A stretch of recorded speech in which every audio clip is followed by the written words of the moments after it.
Hello, my name is Zoria Tony, and I decided to do my interview on the importance of physical health and the consequences that the lack of poor habits can have on your mental, physical, and spiritual well being. So, I decided to do an interview on Christopher Lamb, a native of Birmingham, Alabama, who is a certified personal trainer now living in Florida. I met with him to ask his views on the benefits of physical activity and healthy habits and the consequences that unhealthy habits had on him, his family, and his community. When coming to America, I saw a disconnect between mother and father, husband and wife, parent and child, between community and self. Within that, I found an assortment of physical and mental elements that were new to me. Since 12, I longed to create the bond I experienced in my village with my family there. I had been into sports since middle school. That and music was the only way I could connect to people. Running track through middle school and high school while my foster parent, who was a special force in the U.S. Army, started teaching me MMA at 13. I had been doing MMA until my accident 2 years ago. I started training with a professional football team I had hoped to join that season. I was told after my accident that I'd have little to no use of my arm again. I'd have issues with walking, will always need assistance using a walker. My emotional, mental, and spiritual well-being plummeted. My first thought was, if I can't move, how would I live? This was definitely going to be a long road. I was constantly discouraged, not being able to even hold a toothbrush or walk without a walker. I couldn't cook, couldn't clean, or even hug my children. I thought since I lost my chance to continue my dream of playing football and continue my MMA career, how could I even continue to be a fitness model if I couldn't do the things that warranted me the title? I thought my life was over. I had given up. Western doctors wanted to push medication, pain medication on me. People who saw me told me to smoke the pain away. Others told me to drink it away. I knew for my country this wasn't the way. Numbing the issue, avoiding the issue, doesn't make it go away. I felt defeated and lost faith in myself and what my parents, my village, and my country taught me. That didn't sit right for me, didn't sit right within my spirit or my body. So I started back on my training, feeling ashamed of not being even able to do a push-up, let alone lift a 10-pound weight. I had to start again as if I'd never done it at all. Christopher's story started at 18. Where were yours? Christopher Lamb is now a 25-year-old personal trainer whose 18-year-old self couldn't cast a shadow on who he is and who he will become. Born and raised in Birmingham, Alabama, he noticed in high school his weight gearing up to a 300-pound range by senior year. Even though he enjoyed playing football and basketball with his childhood friends, he was never into fitness or any other physical activities outside of that. He began to notice changes in his health, limits he hadn't felt before. His health and weight were both growing, but not in the direction he wanted. He acknowledged his lifestyle needed a complete overhaul. Coming from the South, he mentioned his diet was poor. Growing up on soul food, eating junk, and fast food had always been a way of life for him since birth. Not to mention the bad habits his environment influenced him into taking part in, ranging from something as small as staying up late to as big as drinking and smoking. Eventually, it cascaded a plethora of unhealthy habits. Coming to a realization after the passing of his grandfather and father due to unhealthy habits and added stress from the environment, he no longer wanted any negative implications of his surroundings to decide his fate. With the help of his best friend, who encouraged him to make a change in his life, he got a gym membership. Knowing the process would be slow, he quickly learned working out alone would not be enough. He made a commitment to himself, deciding he wanted to write his own story.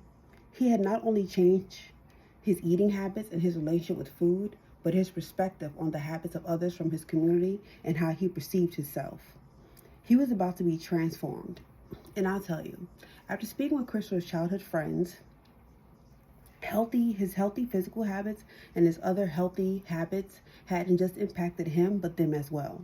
As children, they playfully named him Chris Thumb, saying he was shaped like a thumb. Seeing only childhood photos is the truth. Hearing from his fellow friends, Sam, Wilson, and Eddie, he didn't just transform his outward appearance. Now having the physique those same childhood friends who playfully named him Chris Thumb wished they could have, doesn't just admit to his physical form, but his mental and spiritual tenacity is impressive. When coping with any mood, no matter it joy, uncertainty, sadness, or depression, he uses it as a gem and an assortment of physical activities to get through these phases in his life, no matter what this world may throw at him. When I speak with people, they will say the lack of time or resources they don't have to facilitate healthy habits. Christopher raises his 2 little sisters while maintaining a household, a job, and his budding career as a personal trainer. Reasons are just sugared up excuses. If a kid from Alabama whose future almost seemed planned out without including him in on the story can become a man of dedication, strength, honor, and unwavering faith in himself, I can only imagine what it could do for others.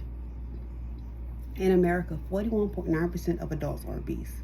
Black and Latinos hold the spot for the highest rate, with 31.6% of Americans being overweight. Cardiovascular disease tripled from 2.24 per 100,000 to 6.6 per 100,000. Between 1999 and 2020, there were over 250,000 deaths due to health-related issues that come with obesity.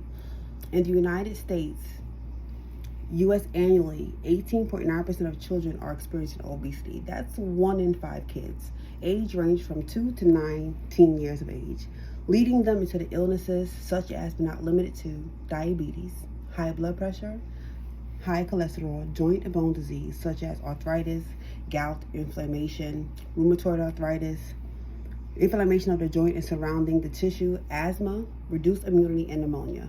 An unhealthy lifestyle isn't just assessed by weight. Those who are in a range of a healthy weight still have, and do experience these health issues due to lack of physical activity and proper diet. Also dealing with side effects such as anemia, diabetes, heart failure, joint disease, irregular periods, erectile dysfunction, hormone irregularities. Those are only physical effects that unhealthy lifestyle and unhealthy habits create. They also wreak havoc on a person's mental, spiritual, and emotional well-being. Depression rates in America are 1 in 5 adults are diagnosed with depression. Suicide rates are at 8.1%. Anxiety at 6.8 million. With a large portion coming from middle income families, self-care and mental health facilities are the only key. Avoiding it by ignoring it doesn't defeat it. Facilitating friendly counsel for children and having someone to talk to.